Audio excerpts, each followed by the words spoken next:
Today we're going to go over the 8 money myths that most affect salons.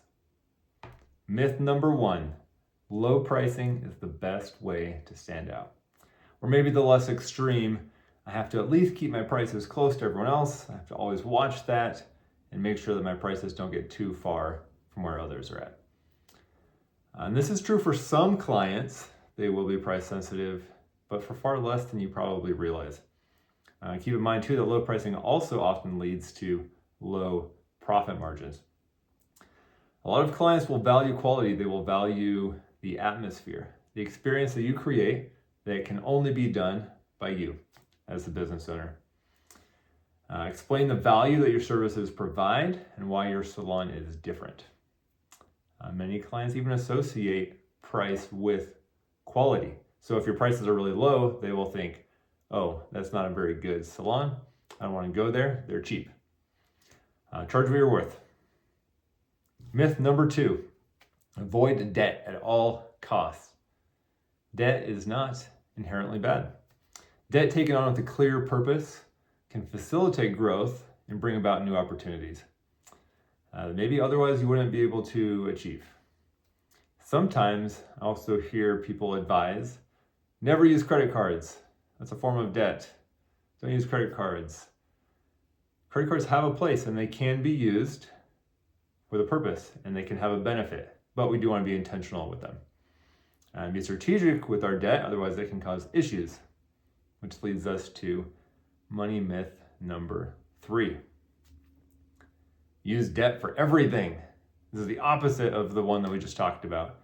Again, debt isn't necessarily bad, but if we let it get out of control, it will control us. It will ruin your business and your life. So do not use debt as a crutch for avoiding hard decisions. Debt, again, is best used for growth, for taking advantage of opportunities, to maybe expand, have different locations, maybe hire someone, invest in a piece of equipment. It is not good for operating expenses or day-to-day expenses.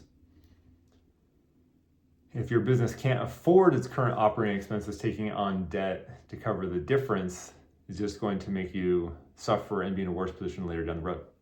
It's avoiding the difficult but important work of focusing on your business, of figuring out what your expenses are, kind of what your business can afford, and what it can't. So debt in this way becomes a chance to take away the innovative and the creative opportunities that you have to stay within your budget, to find out what serves you, what serves the business. So when we use debt, it removes that. It's irresponsible in a way. Money myth number 4. If I raise my prices, all of my clients will leave. There will be a mass exodus. And so I've seen salon owners go years without a price increase because of this fear. And it's understandable to feel this way. But all the while this is happening, all this time that you're going without price increases, inflation is going up, cost of living is going up. And so effectively, you are getting paid less and less as time goes on. Clients expect periodic pay raises. It's a part of life. They will not be surprised when you raise your prices. They'll understand. So raise your prices at regular times. Be transparent and open about it. You don't need to be sneaky or try to slide it through. You'll be surprised by how few clients say anything. I even had salon owners tell me that they had clients come up to them and say, about time, I can't believe you took so long to change your prices. Because they see the value and the quality that they're receiving. They're not there for the price. And so they expect, again, those price increases. They expect it to stay current and to be balanced kind of with other things that they're paying for. Most of the time, very few, and sometimes even none of your clients will leave or go elsewhere due to a price increase.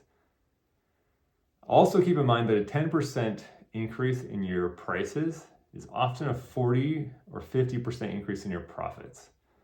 All of your expenses are already covered, so when you increase that by a little bit, it will fall all the way down to the bottom and be profit.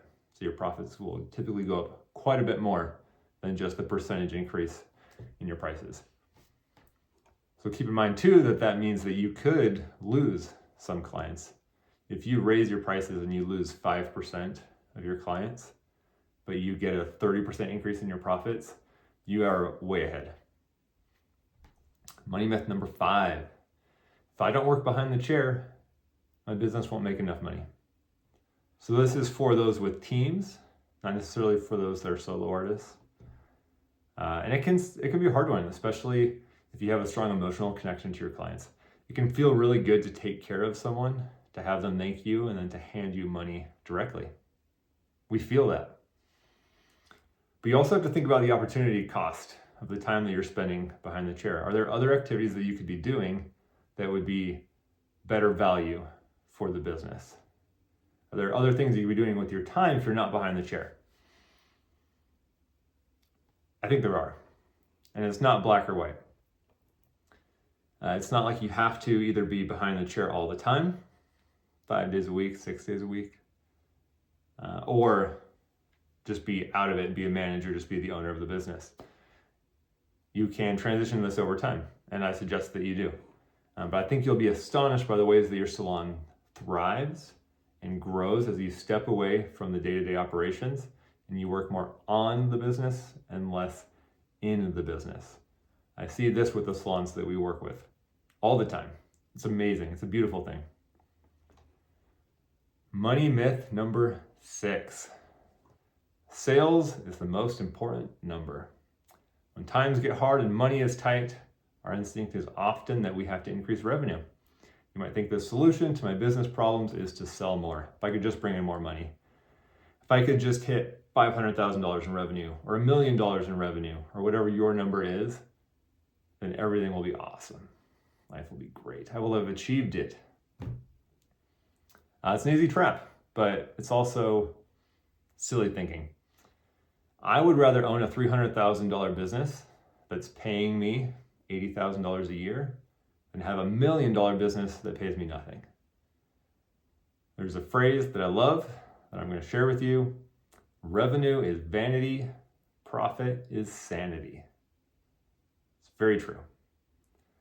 Money myth number 7, you have to spend money to make money. So this myth says that if you want your business to grow, you have to spend. You need to lose money now in order to hopefully make some money later down the road. Similar to the myth before, you need to think about what kind of business you want to get more of. If you're wanting to grow, do I want more of a $300,000 business that's paying me $80,000 a year? Or do I want more of $1 million kind of business that's paying me nothing? What are we scaling? What are we going to get more of? So we want to be profitable now and then continue to scale profitably. Throwing money at a growth problem will not create a salon that serves you and rewards you without a clear plan. It doesn't mean you shouldn't make investments in your business. It doesn't mean that you can't spend money in ways that you think will come back and reward you, but you have to do so carefully. You need to measure the results and make sure that that money spent is serving you and making a positive impact on your salon. Our final money myth number 8. The business finances can be outsourced. I hear this a lot in this beauty industry. I'm a creative. I don't really care about numbers. I don't really understand numbers. I'll just hire a bookkeeper. I'll just hire an accountant, and I'll let them take care of it for me. While I do think that you don't need to do it alone, I think it's great to hire a good financial partner, a CFO, an accountant, whoever that might be, to be in it with you. That doesn't mean that you turn your back on it, that you let them just take care of it and it becomes a black box for you. You need to be involved. You need to know what's going on. You know your salon better than anyone else, and I know you care about your salon more than anyone else. So you need to know your numbers and how things are going. Learn how to read financial statements. Review reports from your salon software. With that knowledge is power, you can make better informed decisions, and you can guide your salon into higher levels of success and profitability.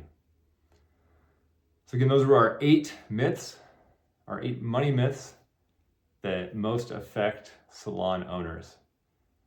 As we work through these and we change our mindset around these to be more intentional, to be more proactive, and to face truths that will serve us, we can build a salon that serves you in ways that no business has ever served you before. I'm excited for you on this journey. Let us know how we can help.